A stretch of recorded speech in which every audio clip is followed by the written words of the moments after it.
The Confederacy had been watching Earth for almost 60 years. They had placed hidden observation stations throughout the solar system, recording every broadcast, every satellite launch, and every small step humanity took toward the stars. They were patient creatures. They had built an empire across 400 star systems by knowing exactly when to strike. When humanity finally cracked the secret of faster-than-light travel in the year 2247, the Confederacy decided that the time had come to make contact. High Emissary stood near the observation window of his diplomatic cruiser, watching the pale blue dot of Earth grow larger as they approached. He was tall even by standards, with skin the color of polished bronze and eyes like pools of liquid gold. He had served the Confederacy for over 3 centuries, and in that time he had brought 47 species into the fold. Some had come willingly. Most had not. It made no difference in the end. His senior advisor, a younger named, approached with a data tablet in his hands. "The fleet is in position, High Emissary. All 12 warships are ready to assume formation around the human." Nodded slowly. 12 warships was more than enough for a species this young. The humans had only possessed FTL capability for a few decades. Their public fleet consisted of small frigates and patrol vessels, nothing that could threaten even a single destroyer. This would be a simple matter of presenting terms and watching the primitives accept their place in the natural order of things. "Begin broadcasting our arrival message," commanded. "Inform the humans that the Confederacy wishes to establish diplomatic relations." The message went out across all frequencies, translated into every major human language. It spoke of peace and cooperation, of shared knowledge and mutual benefit. It said nothing about the subjugation that would follow, the slow absorption of human culture into the Confederacy, the generations of servitude that awaited those who accepted protection. On Earth, the message was received with a mixture of excitement and fear. First contact with an alien civilization was something humanity had dreamed about for centuries. Now it was actually happening, and the reality was far more complicated than any science fiction story had prepared them for. President Laura sat at the head of a long table in the Situation Room beneath the White House.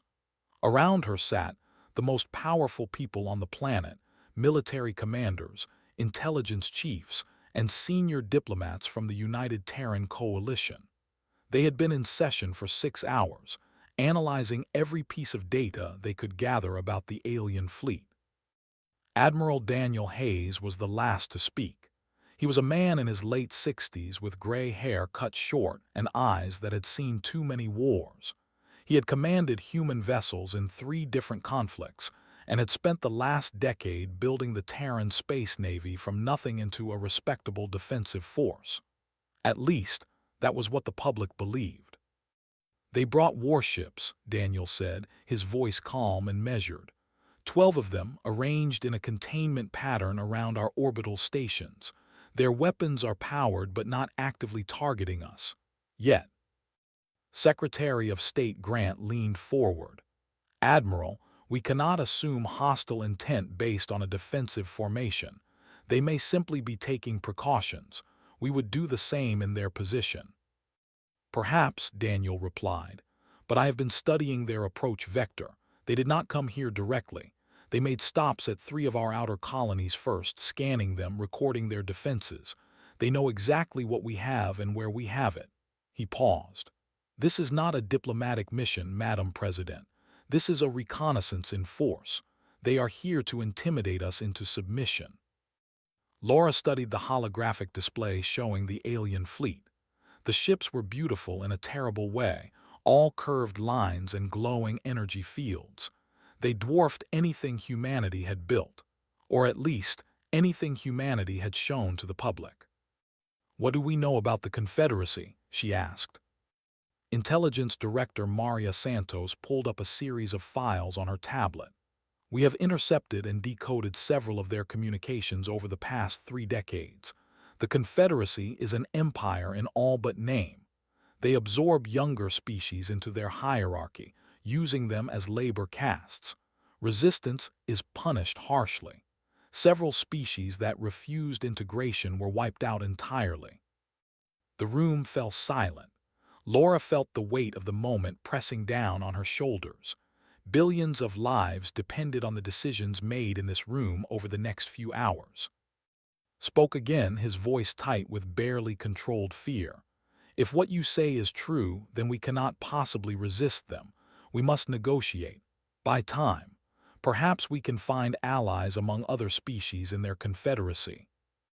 Daniel shook his head. There will be no time to buy. Once we show weakness, they will move quickly. I have seen this pattern before in human history. Empires do not negotiate with those they consider beneath them. They dictate terms. Laura raised her hand, silencing the growing argument. She had made her decision. We will meet them as equals, she said, her voice firm and clear. We will not bow and we will not beg. Admiral Hayes, you have been telling me for years that we have assets the public does not know about. I think it is time you told everyone in this room exactly what you meant. Daniel looked around the table at the confused faces of his colleagues. Then he smiled, a rare expression on his weathered face. Madam President, for the past 30 years, the Terran Space Navy has been operating two fleets. The public fleet that everyone knows about, and a second fleet that exists only in classified files. We always knew this day would come. We have been preparing for it since before any of us were born. He pressed a button on his tablet, and the holographic display changed.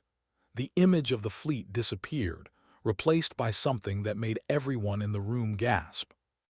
It was a ship, but calling it a ship was like calling a mountain a rock. It was 12 kilometers long, bristling with weapons that description. Its hull was dark and angular, designed not for beauty but for war. And painted on its side, barely visible against the black metal, were two words that would soon be known across the galaxy. Terran Colossus. I believe, Daniel said quietly, that it is time to introduce our guests to what humanity can really do. Beyond the orbit of Neptune, in the frozen darkness where the sun was just another star among millions, humanity's greatest secret waited in silence. The asteroid had been captured decades ago and hollowed out to serve as a construction facility. No civilian vessel had ever traveled this far. No telescope had ever pointed in this direction. The location had been chosen specifically because it was the last place anyone would ever think to look. Inside the asteroid, surrounded by scaffolding and construction drones that had long since completed their work, the Titan-class dreadnought Colossus floated in the darkness. She was 12 kilometers of compressed alloy, advanced weapons systems, and engineering that pushed the boundaries of what humanity thought possible. Her main cannon drew power directly from a captive singularity, a tiny black hole contained within magnetic fields and converted into nearly unlimited energy. She had been built over 30 years by thousands of engineers who had signed away their normal lives to work on something they believed in with all their hearts. Commander Cole had served aboard the Colossus for 5 years. He was 43 years old, with brown hair going gray at the temples and the kind of quiet confidence that came from absolute faith in his ship and crew. He had run thousands of simulations, preparing for every possible scenario. He had trained his crew until they could operate their stations blindfolded, and every single day he had wondered if the call would ever come. Now it had.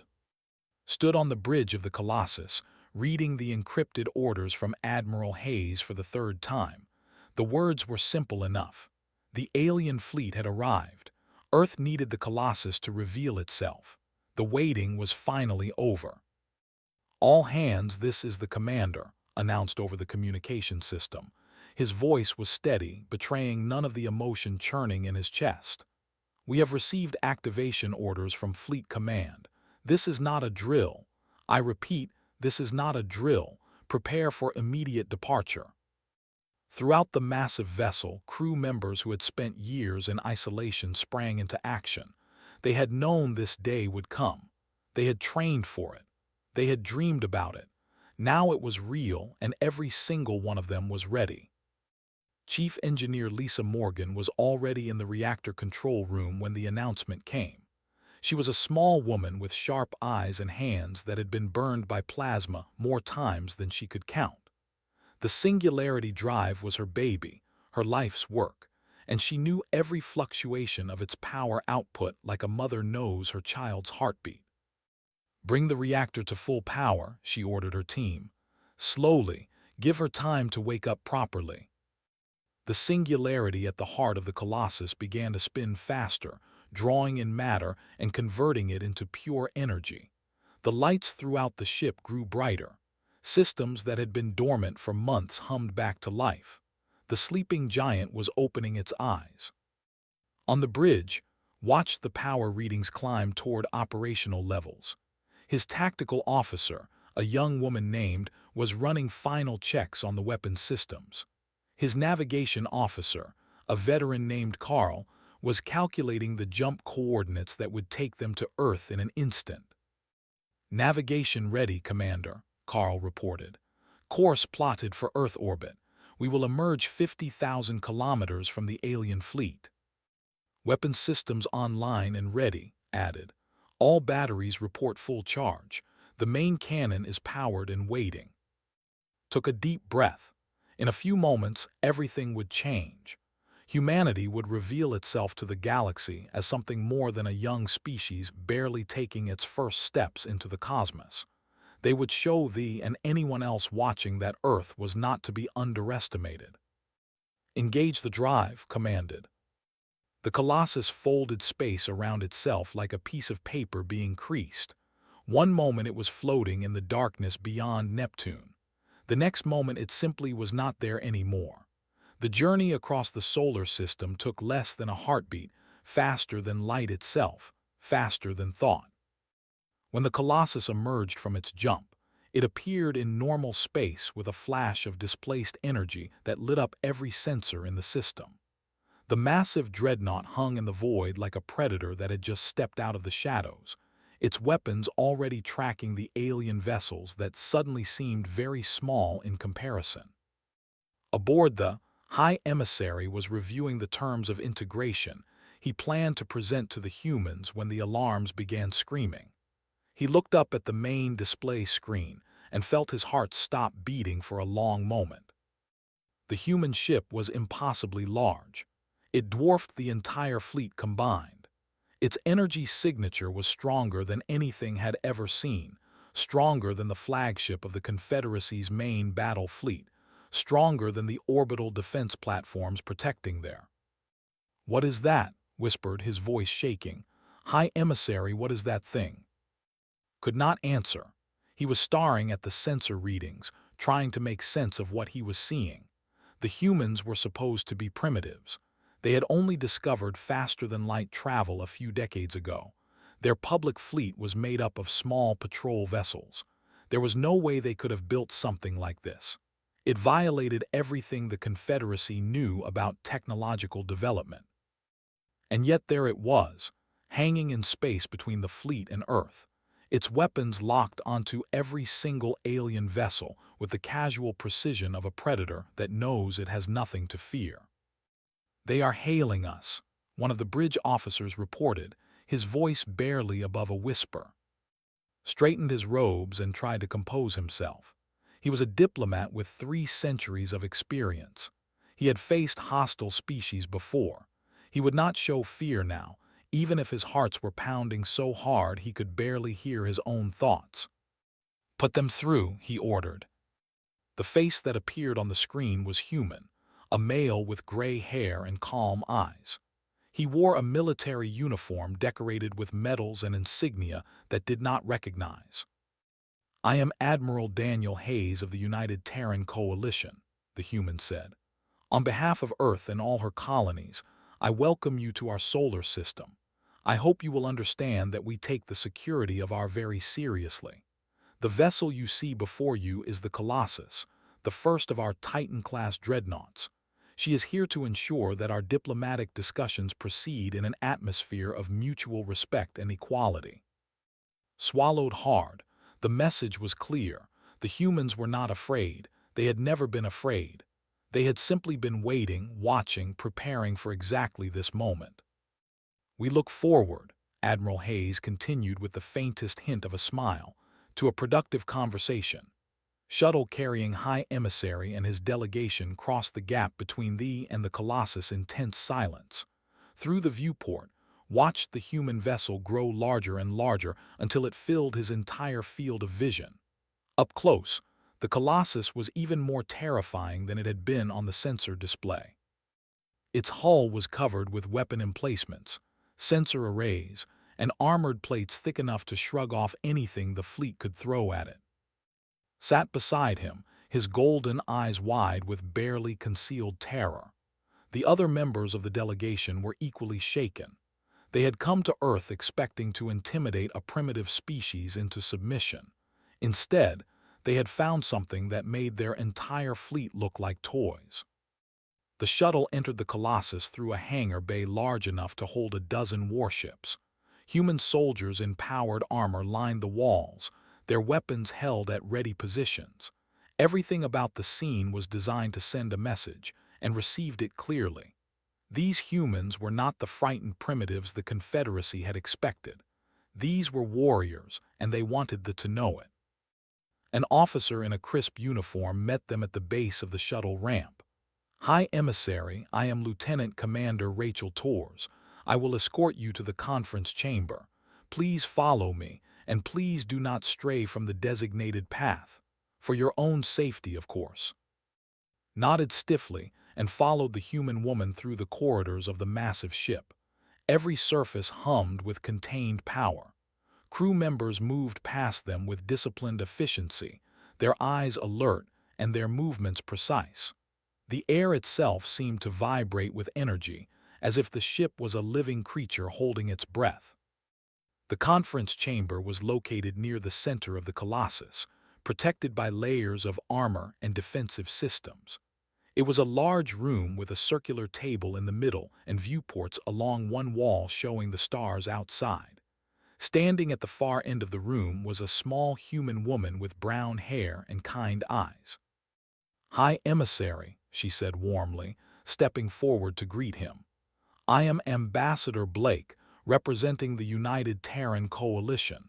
Thank you for accepting our invitation to discuss the future relationship between our peoples." Studied her carefully. She was smaller than any of the soldiers he had seen, and her voice was gentle. But he had survived 3 centuries of political intrigue by learning to see beneath the surface. This woman was not soft. The kindness in her eyes was real, but so was the steel underneath it. "Ambassador Blake," replied, keeping his voice neutral.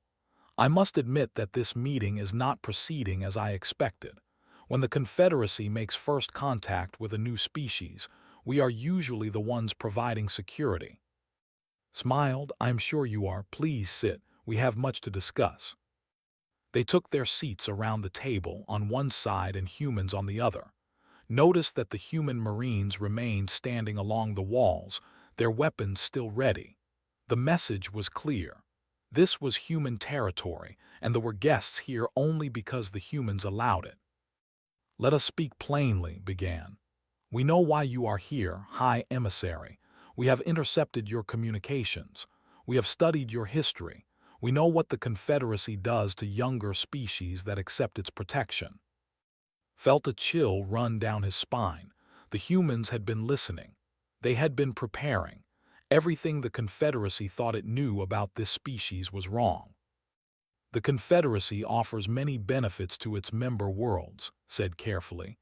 "Advanced technology, protection from external threats, a place in a galactic community." "And in exchange," replied, "those worlds give up their freedom, their culture, their future." She leaned forward slightly. "We have read the reports, Emissary. We know about the who were conquered 200 years ago and now serve as manual laborers throughout your empire. We know about the whose was sterilized when they refused to cooperate. We know about the dozens of other species that have disappeared into your hierarchy, their identities erased, their peoples reduced to servants." Shifted nervously in his seat. "Those species were offered a choice. They made their decisions." "A choice made at gunpoint is not a choice," said. It is a surrender. Raised his hand to silence. The situation had changed completely. The speech he had prepared, the terms of integration he had planned to present, all of it was useless now. The humans were not going to bow. They had the power to resist, and they clearly intended to use it. "What do you want, Ambassador?" asked quietly. Sat back in her chair. "Humanity will not be joining your confederacy. Not today, not ever. We will not accept your protection, and we will not become servants in your empire. That is not negotiable." One of the military advisors reached for his sidearm. Before his fingers even touched the weapon, 3 human Marines had their rifles aimed at his head. The advisor slowly raised his hands and placed them flat on the table. Continued as if nothing had happened. "However, we are not opposed to peaceful relations. Trade between our peoples could benefit both sides. Cultural exchange programs could help us understand each other better. And if there are genuine external threats to our region of space, perhaps we could discuss mutual defense arrangements." She paused, letting her words sink in. "The galaxy does not have to be ruled by fear and domination, emissary. There is another way, a better way, but it requires the Confederacy to treat other species as equals, not as resources to be exploited." Was silent for a long moment. Everything he had believed about the natural order of the galaxy was being challenged. The Confederacy had always been the strongest power in known space. They had always dictated terms to others. The idea that a young species like humanity could stand against them as equals was something he had never considered. But the evidence was right in front of him. The Colossus, the weapons, the calm confidence of these humans who had built something extraordinary in secret and waited patiently for exactly this moment. "I will need to consult with the High Council," finally said. "This is not a decision I can make alone." Nodded. "Of course, take all the time you need, but understand this, emissary. Humanity is not going anywhere. We are here to stay, and we will defend our freedom with everything we have." She stood up, signaling that the meeting was over. "Lieutenant Commander Torres will escort you back to your shuttle. Please give our regards to the High Council. We look forward to hearing their response." As walked back through the corridors of the Colossus, he could not shake the feeling that the galaxy had just changed forever. The old order was crumbling. Something new was rising to take its place. And humanity was at the center of it all. The journey back to space took 3 weeks at maximum speed. High Emissary spent most of that time in his private quarters, reviewing the sensor recordings from the encounter over and over again. The images haunted him, the massive human vessel appearing out of nowhere, the calm voice of Admiral Hayes welcoming them to the solar system, the steel behind Ambassador Blake's kind smile. Everything the Confederacy believed about younger species was being challenged. They had always assumed that technological advancement followed predictable patterns. A species discovered faster than light travel, then spent centuries slowly developing the infrastructure and knowledge needed to build larger vessels. The process could not be rushed. It was a law of nature. But the humans had broken that law. They had built a ship that should have taken them 500 years to develop, and they had done it in secret, without anyone noticing. How was that possible? What else had they built that the Confederacy did not know about? When finally arrived at the and presented his report to the High Council, the reaction was exactly what he expected: disbelief, denial, anger. Admiral, commander of the Confederacy's main battle fleet, slammed his fist on the table. "One ship," he growled. "They have one ship. We have thousands. I say we gather our forces and crush them before they become a real threat." Counselor, an elder statesman known for his cautious approach, shook his head. "And if they have more ships hidden away? The humans built this colossus in complete secrecy. Our intelligence services had no idea it existed. What else might they have prepared that we do not know about?" "Then we strike now before they can build more," insisted. "Every day we wait makes them stronger." Listened to the debate with growing unease. He had been there. He had seen the Colossus with his own eyes. He had felt the power radiating from its hull. These politicians and military commanders were talking about the humans as if they were just another primitive species to be conquered. They did not understand what they were dealing with. "High Emissary," the Supreme Chancellor finally spoke, silencing the room. "You were there, you spoke with these humans. What is your assessment?" Chose his words carefully. "The humans are unlike any species we have encountered before. They are young, yes, but they are also cunning, patient, and far more capable than we ever imagined. They knew we were coming. They knew what we intended to do, and they prepared for decades to meet us as equals." He paused. "I believe that a direct military confrontation would be extremely costly, and the outcome is far from certain." Laughed. "You have gone soft, Emissary. One impressive ship does not make them our equals." "Perhaps not," replied quietly. "But the ambassador mentioned that 3 more ships of the same class are nearing completion. In a few years, they will have 4 vessels that can match our entire battle fleet. And in a few decades—" He let the question hang in the air. The debate continued for hours, but no decision was reached. The council was divided between those who wanted immediate military action and those who urged caution. In the end, they agreed only to continue gathering intelligence while strengthening their own defenses. But while they debated, something unexpected was happening across the galaxy. The encounter between humanity and the Confederacy had not gone unnoticed. Communication signals traveled through subspace at faster-than-light speeds, and word of what had happened spread quickly through the networks used by the subjugated species of the Empire. Within weeks, billions of beings had heard the story. On the industrial world of Prime, a worker named sat in his cramped dormitory listening to the intercepted transmission. The recording was poor quality, filled with static, but the message was clear. A young species called humans had stood up to the. They had built a ship powerful enough to make the Confederacy's fleet look like toys, and they had refused to kneel. Had been born into servitude. His parents had been servants. His grandparents had been servants. For 300 years the people had labored under rule, their culture suppressed, their history erased, their hope extinguished. They had accepted their fate because they believed there was no alternative. But now there was an alternative. Someone had shown that they could be challenged. Similar scenes played out across hundreds of worlds. They heard the story and remembered that they had lost. They heard it and thought about the freedom they had never known. Dozens of other species heard it and began to wonder, for the first time in generations, whether things could be different. On Earth, Admiral Daniel Hayes received the intelligence reports with a mixture of pride and concern. He had expected their stand to send a message. He had not expected the message to travel so far so fast. He brought the reports to President Laura during a late-night briefing. The Situation Room was quiet, with only a handful of senior officials present. "We have become a symbol," Daniel explained, spreading data files across the holographic display. "The subjugated species of the Confederacy are talking about us. There are reports of unrest on at least 40 worlds.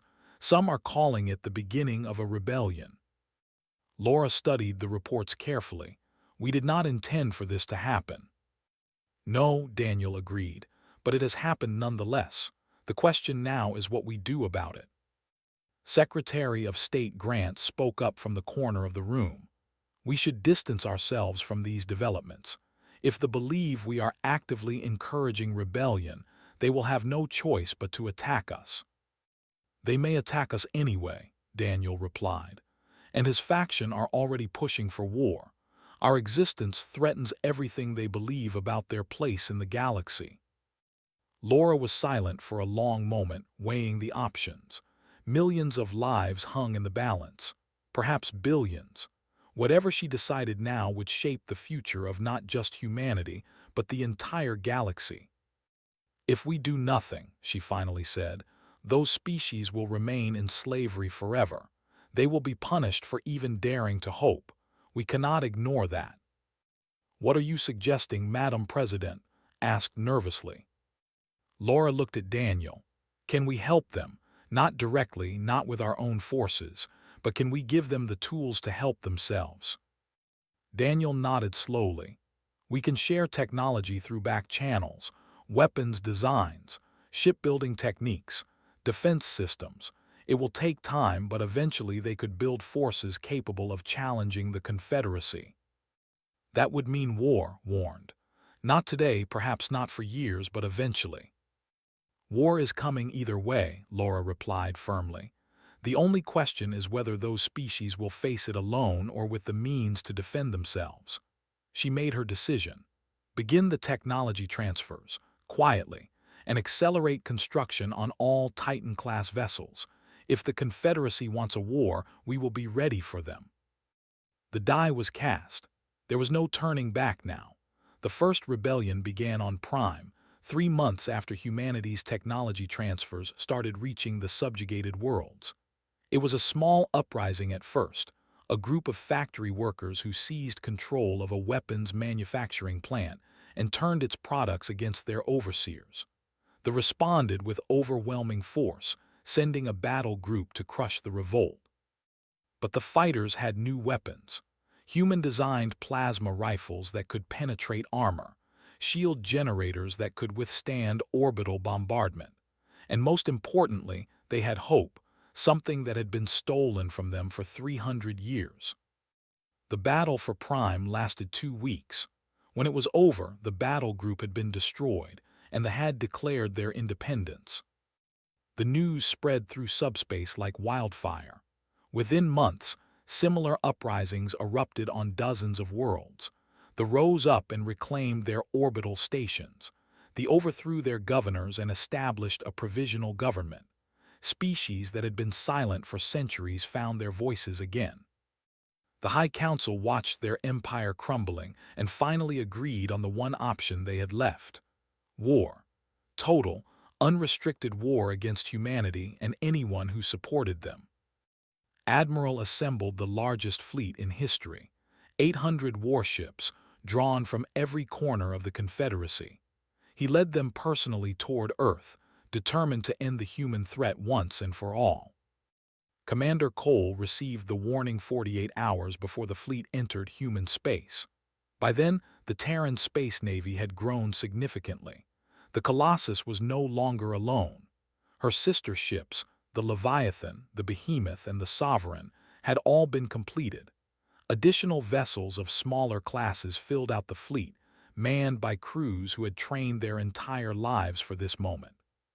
Stood on the bridge of the Colossus, watching the tactical display as the enemy fleet approached, 800 ships against their 73. The numbers were not in their favor, but numbers were not everything. "All ships, this is Commander Cole," he announced over the fleet channel. "They are coming to destroy everything we have built, our homes, our families, our future, but they have made a mistake. They think we are weak because we are young. They think we will break because we are outnumbered. They do not understand what it means to be human." He paused, letting his words sink in. "Humanity has faced extinction before. We have survived ice ages, plagues, and wars that nearly destroyed us. Every time we have come back stronger, and every time our enemies have learned the same lesson. Do not threaten what we love. Do not underestimate our will. Do not ever assume that we will surrender." The Colossus trembled slightly as her engines powered up to full. Beside her, the other Titan-class ships did the same, their massive forms drifting into combat formation. "Today we fight for everyone who refused to kneel, for every species that dared to hope for something better." Took a deep breath. "All ships engage." The Battle of Saul, as it came to be called, lasted 16 hours. It was the largest naval engagement in galactic history, and it changed everything. The fleet had numbers, but the human ships had power.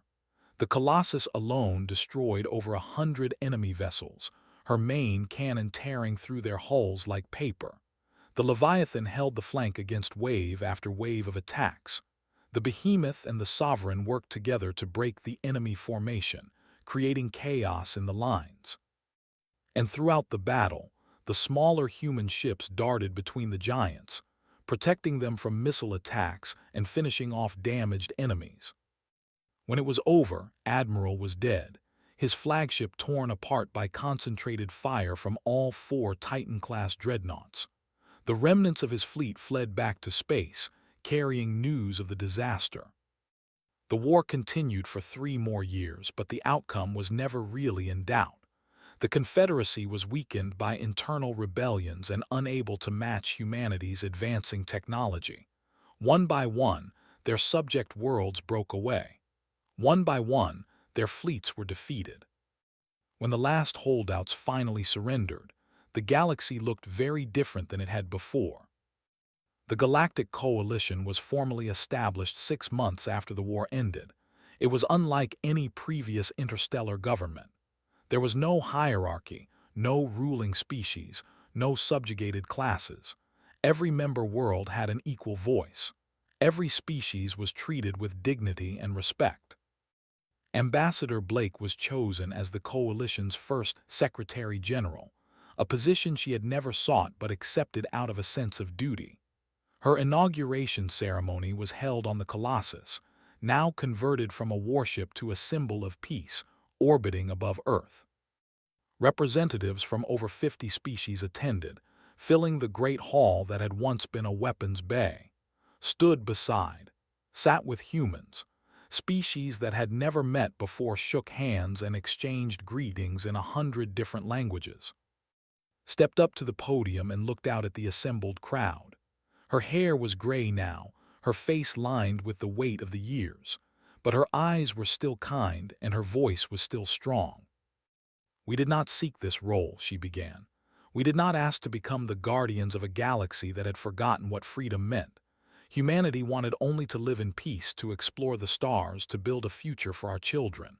She paused, gathering her thoughts. "But when the moment came when we faced a choice between submission and defiance, we did what humanity has always done. We stood up, we fought back, and we refused to kneel."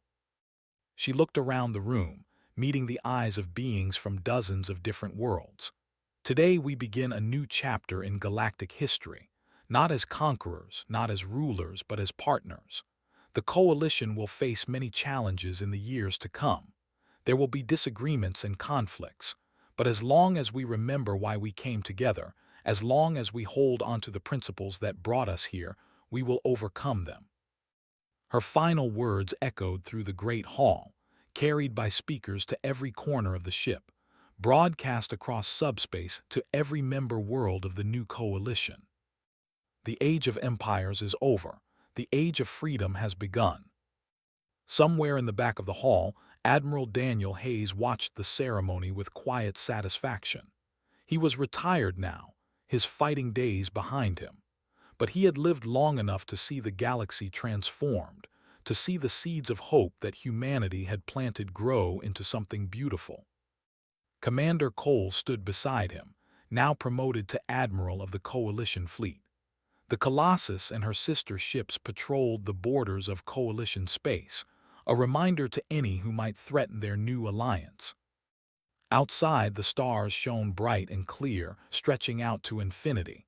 Somewhere out there, new worlds waited to be discovered, new peoples waited to be met. The future was uncertain, but it was full of possibility. And humanity would be there to see it, side by side with their new allies, ready for whatever came next.